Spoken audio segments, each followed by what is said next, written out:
Picard et Raphaël Bourdelon.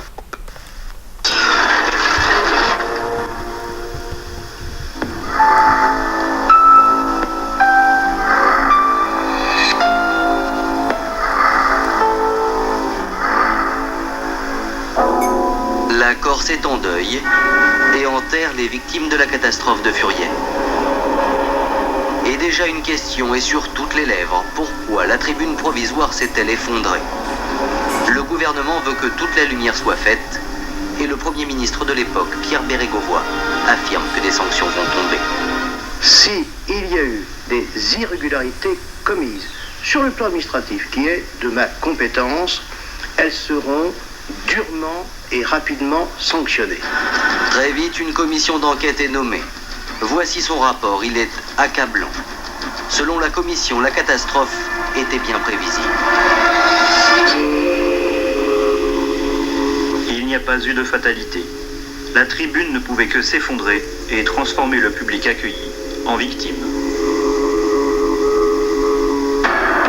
Première mise en cause par le rapport, Sud Tribune, l'entreprise chargée de construire l'édifice. Car monter une tribune ou un échafaudage nécessite systématiquement un calcul précis et des plans détaillés. Pour Furiani, Jean-Marie Boismont, l'ingénieur de Sud Tribune, n'a rien fait de tout cela. On n'a retrouvé au cours de l'enquête aucun papier montrant qu'il avait fait une calcul de résistance des matériaux. On n'a retrouvé aucune note de montage, je dirais, sérieuse. Personne ne s'en est rendu compte, personne n'y a pensé avant. Et on ne lui a rien demandé, on n'a rien exigé, il a simplement dit les matériaux que j'utilise ont déjà servi, ont été homologués, ont déjà servi, voilà, à tel endroit, pour tel jeu olympique, pour tel jeu, pour tel stade, ça s'est fait, et tout le monde l'a cru sur parole, personne n'a vérifié, personne ne lui a demandé si effectivement il avait fait une étude technique. Il a monté ça comme on monte un mécano, selon ses propres termes, qu'il a répété au cours de l'enquête d'ailleurs. Pire encore, lorsque Jean-Marie Boismont, l'ingénieur de Sud Tribune, commence la construction, il sait qu'une grève des dockers l'empêchera d'acheminer suffisamment de matériel.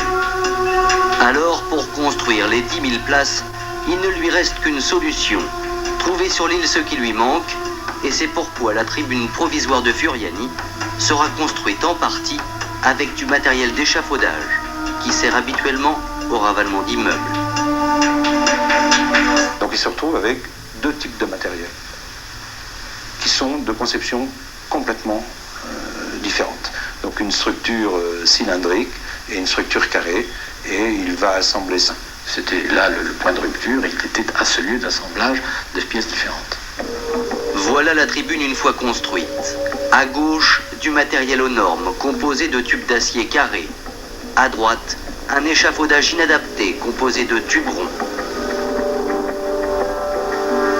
Et c'est à la jonction de ces deux structures que la tribune a cédé, comme le montre cette photo prise après le drame. Mais ce n'est pas tout. En auscultant la tribune, voici ce que découvrent les gendarmes. Des morceaux de bois ou des clous pour faire tenir des pièces entre elles. Des pieds simplement posés sur des parpaings ou à même le sol. Des écrous sans boulons. De vulgaires ficelles pour arrimer l'édifice. Bref, la construction de la tribune de Furiani a été bâclée. Aucune mesure de sécurité n'a été prise, les règles les plus élémentaires de la construction n'ont même pas été respectées, et cet ouvrage était voué à l'échec à 100%. Alors ça, c'est effectivement un constat qui est tout à fait accablant vis-à-vis du constructeur. Deuxième mise en cause par le rapport, la commission de sécurité. Composée d'une dizaine de représentants de l'État, son avis est indispensable avant tout match de football. À Furiani, cette commission de sécurité s'est réunie à maintes reprises et à chaque fois, elle a constaté que les conditions de sécurité n'étaient pas réunies pour la tenue du match. Jusqu'au jour de la rencontre, où les membres de cette commission avouent, dans un procès-verbal, Le niveau de sécurité reste très insuffisant. La commission propose d'émettre un avis défavorable. On s'aperçoit qu'il y a un avis défavorable qui est donné et le match va être joué quand même. Le match était programmé, les spectateurs étaient là, les billets étaient vendus, la machine était lancée, je dirais, le feu était allumé, il n'avait plus qu'à s'embraser. En toute logique, le match aurait donc dû être annulé. Seul le préfet et son directeur de cabinet avaient autorité pour le faire. Il leur suffisait d'inscrire à la main avis défavorable sur le procès-verbal de la commission. Mais voilà, à Furiani, aucun avis ne sera donné, car 3 heures avant la rencontre, les 2 patrons de la commission de sécurité sont introuvables. On cherche le préfet, on cherche le directeur de cabinet. Ils ne risquent pas de les trouver. Parce qu'à ce moment-là, le préfet, le directeur de cabinet sont déjà à l'aéroport de Bastia-Porretta pour accueillir les ministres. N'oubliez pas que nous avions 2 ministres qui venaient ce jour-là. Et je le sais bien, j'étais présent avec eux donc, sur le tarmac de l'aéroport. Donc le PV n'est pas signé. Parce que le préfet de Bastia accueille Bernard Tapie, ministre de la Ville, et Émile Zuccarelli, ministre des Postes à l'aéroport de Bastia, il ne peut assister à la commission de sécurité et donc s'opposer à l'ouverture du stade. L'absence d'Henri Huron, le préfet de Bastia, et de son adjoint a été pour le moins regrettable. Enfin, l'enquête met en cause directement le tout-puissant club de Bastia.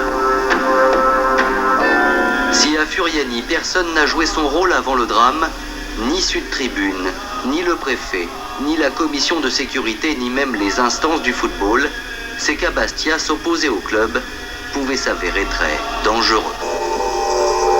Car en Corse, le Sporting Club de Bastia n'est pas seulement un club de football, c'est aussi et surtout à l'époque un instrument politique au service des idées nationalistes.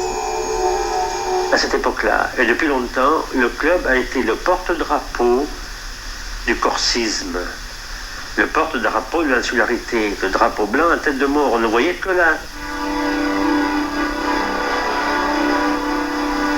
Pas contester que les dirigeants étaient en grand nombre des personnes proches des milieux nationalistes. Pas tous. Pas tous. Une partie non négligeable. Preuve en est, ces images. Elles ont été tournées lors des obsèques d'un membre du FLNC Canal Historique, un groupe armé qui prône l'indépendance de l'île. Ceux qui portent le cercueil s'appellent Jean-Martin Verdi et Charles Pierry, 2 figures connues du nationalisme corse. À l'époque, ces 2 hommes sont des proches de Jean-François Philippi, le président du club. On les retrouve régulièrement à ses côtés dans les vestiaires de Bastia, les soirs de match. Pour Jean-François Philippi et ses amis nationalistes, la rencontre contre l'OM est donc une occasion unique de remplir les caisses du club. Rien ni personne ne doit venir contrarier cet événement, pas même pour des raisons de sécurité. C'est le président Philippi qui décide qu'on va faire la tribune, et voilà, c'est lui le patron, et c'est lui qui mène l'opération. Et le préfet, pour diverses raisons, ne veut pas se mettre en conflit avec le président Philippi. Il y a eu la pression qui était exercée par le club auprès de ses administratifs, mais qui sont aussi des Corses, qui vivent en Corse, qui sont dans la préfecture ou dans les bureaux voisins, chez les pompiers, etc. Et à qui on demande le service, surtout, il faut régler ça, il faut faire le problème administratif, et puis c'est tout. Voilà. Jean-François Philippi et certains dirigeants de l'époque ont donc tout mis en œuvre pour que le match ait lieu, et personne n'a visiblement osé les contrarier, de peur de représailles. Et si certaines victimes cherchent à mettre en cause le club, la riposte ne tarde pas.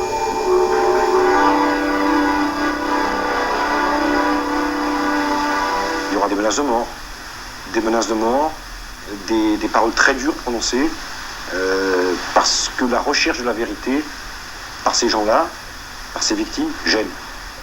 Si de telles méthodes ont été employées, c'est que le match Bastia-OM représente pour le club de l'époque un enjeu considérable. Jean-Pierre Lemoine, chargé par le Premier ministre de l'époque d'enquêter sur la catastrophe, est le premier à s'en rendre compte. Voilà ce qu'il révèle dans son rapport que nous nous sommes procurés. Le club a voulu faire une opération financière. La recette est en réalité d'au moins 3 millions de francs. La recette du match Bastia-OM a en grande partie disparu et personne ne sait où elle est passée. Pourtant, aujourd'hui, un ancien nationaliste a décidé de rompre la loi du silence. Est-ce que l'argent qui disparaît part dans les caisses du FLNC? L'argent qui disparaît doit aller dans les poches de certains dirigeants du FLNC. On peut légitimement penser dans ces cas-là que les gens qui récupéraient cet argent faisaient partie du noyau dur du club. Absolument. Pour retrouver cet argent, la justice se devait donc d'enquêter au sein des nationalistes membres du club de Bastia, mais voilà, elle ne l'a pas fait. On a fait une demande auprès du parquet pour qu'une information soit ouverte. Alors, elle a été ouverte avec beaucoup de retard, avec le temps, puis finalement rien donné. Pas revenir là-dessus non plus, et on ne sait pas où c'était. Mais c'est une défaillance, c'est sûr. Cet acte figure au rang des actes très courants qui illustrent l'absence totale d'état de droit en Corse.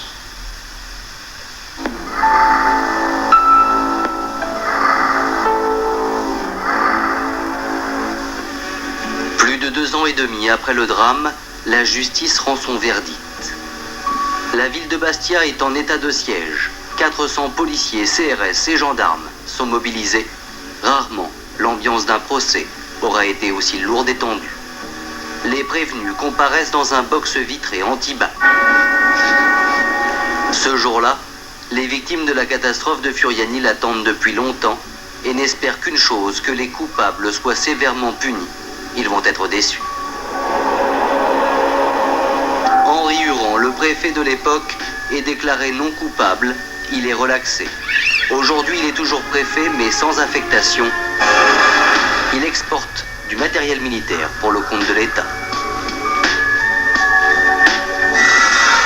Raymond Ledin, chef de cabinet du préfet, est condamné à 20 mois de prison avec sursis pour blessure et homicide involontaire. Aujourd'hui, il a un poste discret au ministère de l'Intérieur. Jean Fournet-Fayard, l'ancien président de la Fédération française de football, l'organisateur de la rencontre, a été entendu comme témoin, mais il n'a jamais été poursuivi. En revanche, son collaborateur Luc Pilar a été condamné à 20 mois de prison avec sursis pour blessure et homicide involontaire. Il est aujourd'hui à la retraite. Les dirigeants de la Ligue Corse ont eux aussi écopé d'une peine de 20 mois de prison avec sursis. Grand absent des débats, Jean-François Philippi, le patron du club de Bastia. 2 jours avant le procès, il est abattu en pleine rue pour des raisons qui n'ont semble-t-il rien à voir avec la catastrophe. C'est son adjoint Michel Lorenzi qui est condamné à 10 mois de prison avec sursis pour blessure et homicide involontaire.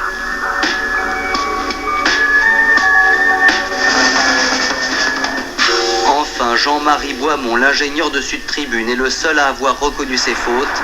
Il est condamné à 2 ans de prison ferme pour blessure et homicide involontaire. Aujourd'hui, il vit retiré quelque part en France.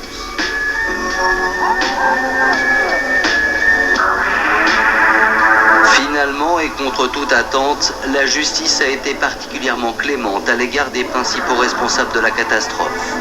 À l'annonce du verdict, les victimes hurlent leur colère devant les caméras de télévision. C'est une honte. Tuer pour de l'argent, prendre que 2 ans. C'est absolument une honte. Ce sont nos enfants qui ont été condamnés, le second fois. 2 fois ils ont été condamnés.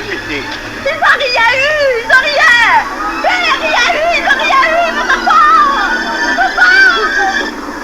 À l'issue du verdict, certaines victimes écœurées s'en prennent violemment aux forces de l'ordre.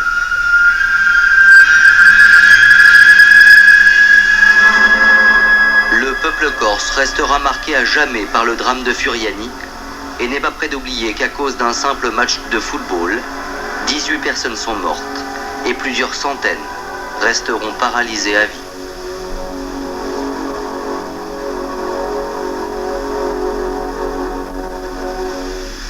Voilà pour ce document signé Romain Icard et Raphaël Bourdelon. Presque 10 ans après la catastrophe, personne sur l'île n'a bien sûr oublié le drame du 5 mai 92. Il faut signaler que ce soir-là, près de 75% des victimes avaient moins de 25 ans. À l'échelle de la Corse, rares sont donc les familles qui n'ont pas eu un fils, un cousin ou un proche touché ce soir-là. Jean-Marie Gouet, Guy Lagage, bonsoir. Vous êtes le rédacteur en chef de Secret d'Actualité. Tout d'abord, la première question qu'on peut se poser, c'est ce match Bastia-Marseille devait aller avoir lieu. Et puis pourtant, il n'avait obtenu aucune des autorisations nécessaires. C'est étonnant tout de même. C'est étonnant, puis ça ne l'est pas, parce que ce qu'il faut savoir, c'est qu'avant le match contre l'OM, il y a eu un autre match à Furiani. Quart de finale. Quart de finale, c'était Bastia-Nancy. Pour ce match, une tribune provisoire a été construite, certes plus petite, 3000 places, par Sud Tribune, la même société. Qui a construit celle de Furiani de la demi-finale. Voilà, et l'avis de la commission de sécurité n'a pas été donné, il n'y a pas eu d'avis favorable. Ça veut dire que les billets ne pouvaient pas être vendus, le match ne pouvait pas avoir lieu, et pourtant, on l'a vu, il a eu lieu quand même. Autre exemple. Mais non, mais en fait, si vous voulez, ce qui est intéressant, c'est que la commission de sécurité a donné un avis pour le match Bastia-Nancy. Le problème, c'est qu'elle l'a fait a posteriori, plusieurs jours plus tard.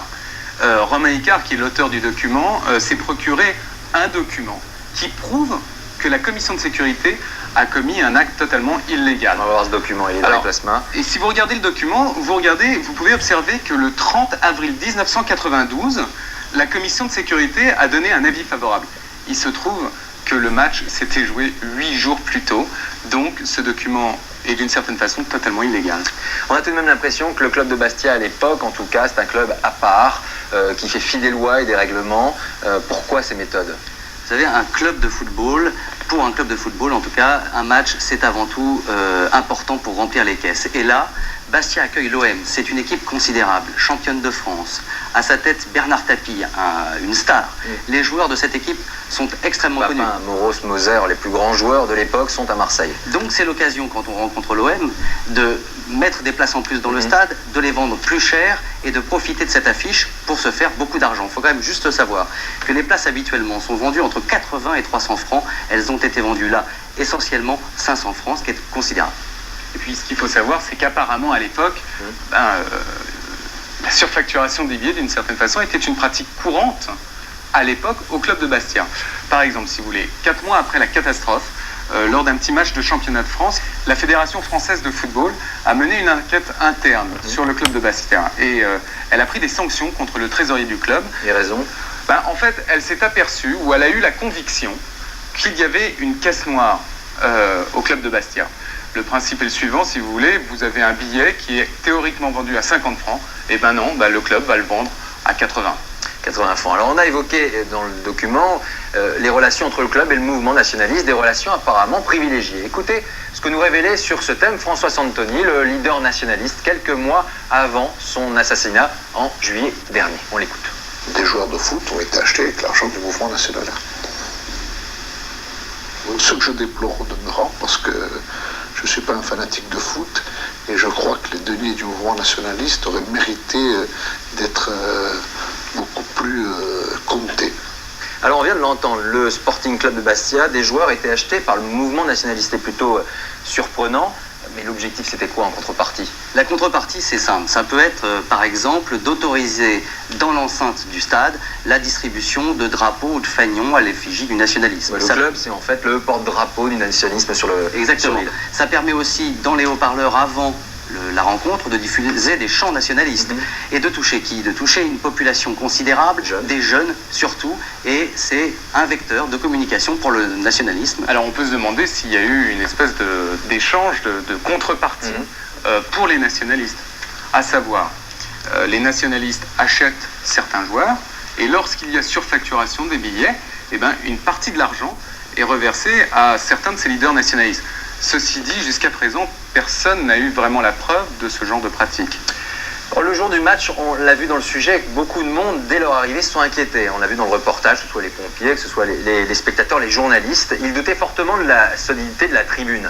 Alors était-il impensable d'annuler la rencontre ? Romain Icard a posé la question à tous ces témoins qu'il a rencontrés.